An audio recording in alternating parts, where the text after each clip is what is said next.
Our nerd club started out here in Los Angeles, California. Have expanded to the East Coast in Philadelphia now. And yeah, we're growing this thing. It's fun. Yeah, plug it anyway. Come visit our booth. Only if you could take in and out with you, that would be great, because I like to have an in and out. Are you talking about burgers or something else? Oh, you all didn't know, no.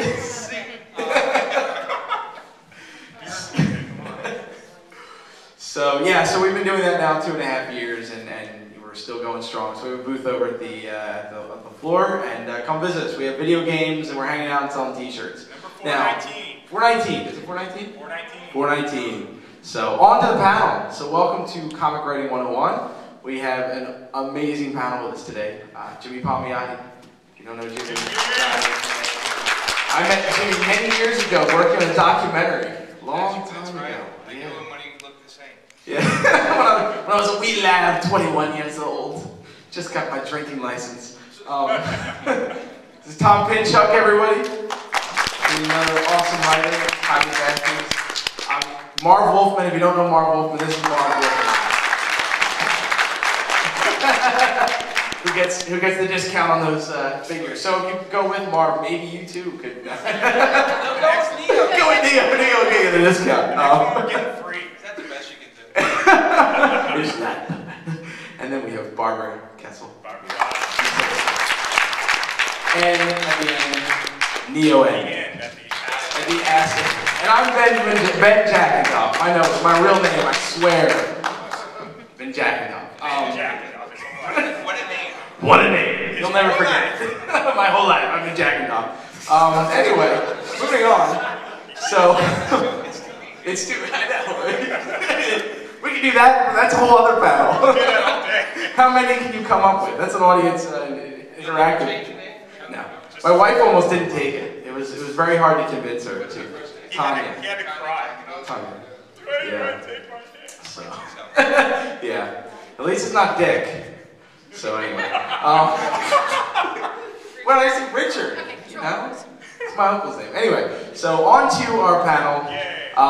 So let's start with talking about writing comics. You know, and we can kind of go down the line. I have a question. Yeah. How many people here? Well, they can hear me. Yeah. They're all here. How many people are? Yeah, they're all here. Yeah, all the people here. Want to be writers? Because I just want to make sure, you know. And the rest of you are here for. You tired? Because the next panel. What's that? Want to be writers? Want to be writers? Sure. Maybe some of them already are writers. All right. There you go. Okay. I'm just curious. Want to make sure we're in the right audience. That's good. We have the right audience here, so we'll start with the right audience. How I mean, and I guess we can also start as to how everyone kind of got into writing comics. I think that's something everybody starting out and wanting to get into comics would probably want to know. So we can kind of go down the line if you want to do it that way. Ladies first. Ladies first. We'll start with Barbara. Barbara. You have that microphone? Yeah. It's a great story. I have the best story about getting into comics. I'm not telling you. Tell a short version. I didn't get kidnapped in Pomona and ended up writing comics. That's what happened. What?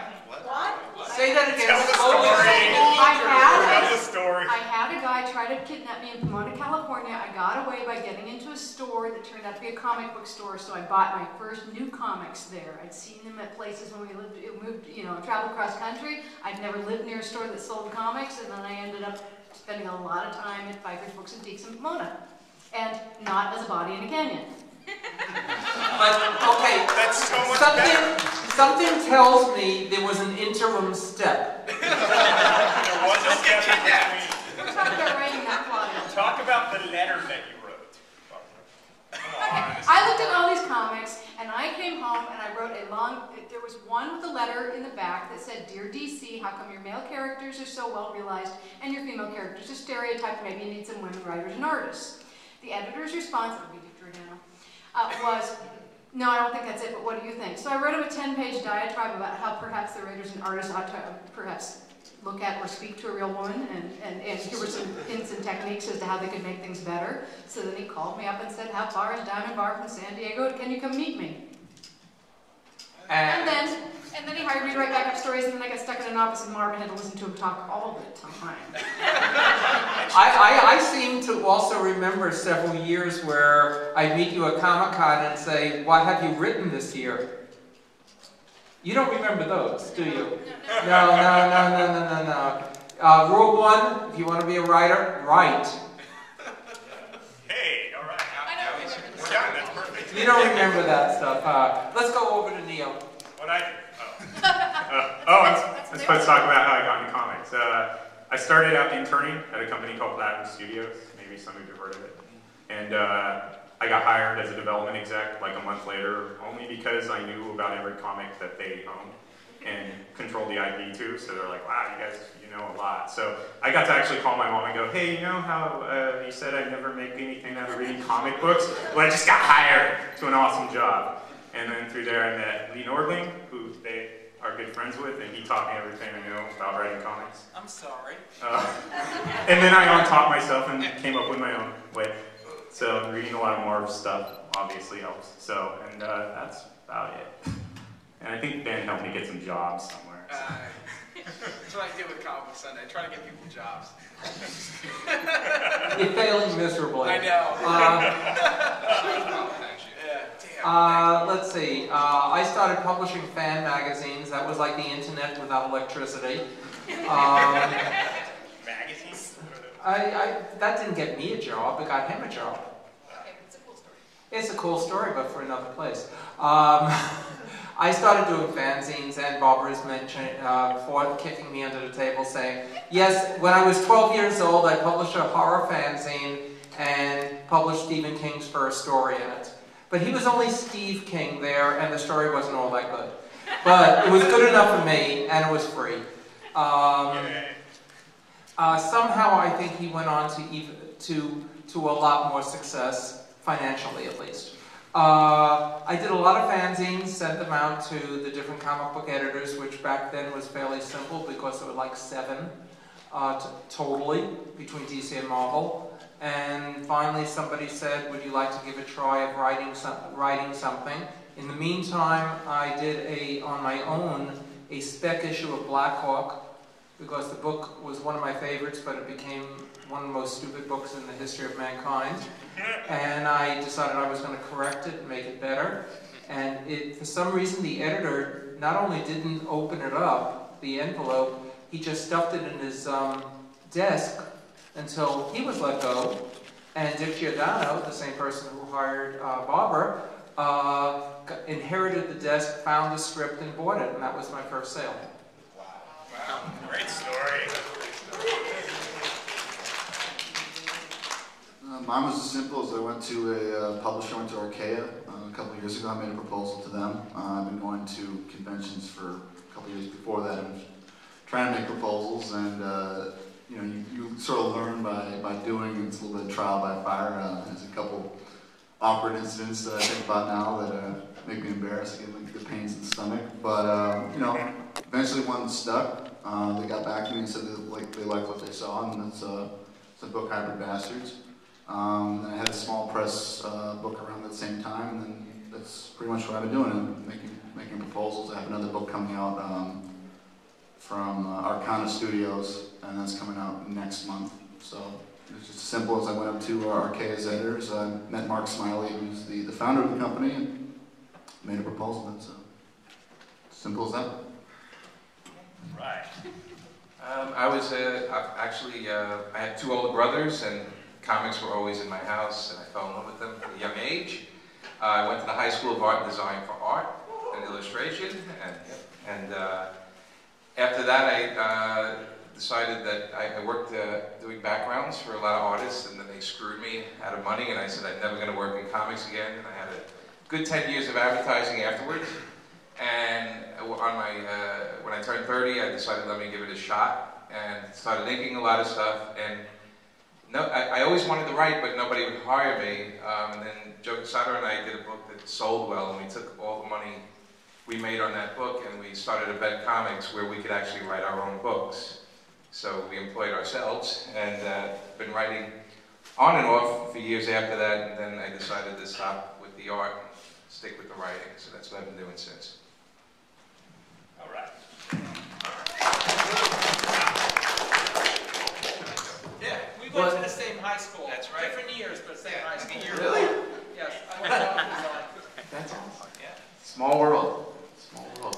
Well, I guess, what we can start talking about too is, this is about, writing comics and about the process of writing comics, and then also too, if you're doing it independently, and then also what the level of too, when you're doing it professionally, and what the process of that is. Whether, Barbara being an editor, obviously knows a lot of that process from another side of it, dealing with writers and working with them and working with artists and everything like that. So, if you want to even start talking about that, the process of that. Sure, as an editor, the most useful thing to learn is this.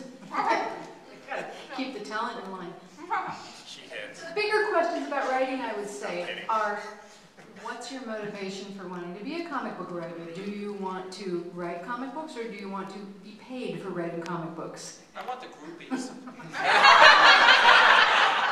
And the discount on the toy. Yeah, the free comics that you get every month. Yeah, free comics. But seriously, it's two dramatically different markets. Anybody can go out tomorrow and write their own comic, find or hire somebody to draw it for them, and actually get it printed now in ways that couldn't when most of us got started. But getting someone to pay you for your work or making a living by your work is a dramatically different market with different rules. More on that. Anything you want to Let's see. I consider myself a professional writer. I write comics, which is how I got into it and was my first love and remains the thing I enjoy the most. But I write video games full-time. I write animation. I write novels. I've written rides for Disney. I've done TV. I've done a whole bunch of other things. I consider myself a professional, which means if I do something on assignment, I'm being paid.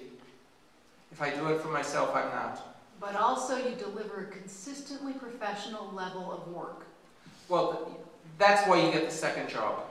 And and that's not a joke. The first one you can get in through a lot of different things, but you're not going to stay in unless you're constantly delivering either to the quality they want or hopefully exceeding the quality that they want within a certain level. Why don't you talk about some of those things that help you break in? Because that's probably what they want. Yeah, that's why I wasn't talking about the other part. What you do. I think we should do that.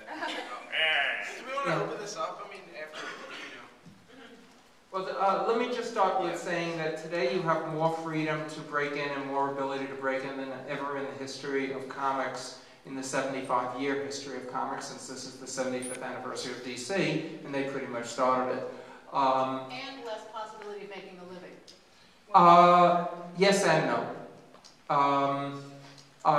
Comics have always been difficult to make a living in unless you're both fast and good and you have a lot of luck. But the way you get in today is through multiple media. The internet is a wonderful place to get noticed. If you're a writer, you can find an artist to work on, and both of you can start creating some material and get your name known. Maybe from there you'll be able to get into one of the small press houses, and from there get noticed. If you look at the majority of the very top writers, people like Brian Bendis and that group, they all got in through the independent comics. They did not get their start at DC and Marvel. They've just taken over because they're that good. But you have a chance now because you have the same ability to publish your material on the net that DC and Marvel do. They have no leg up on you in getting it in front of people. They have more ability to get it, to let other people know it's there, but there are plenty of websites that you can get your materials on. Then you can put them together. You can even create books on demand version of your comics. That means print up 200 of them, send them to the different editors. They'll read a printed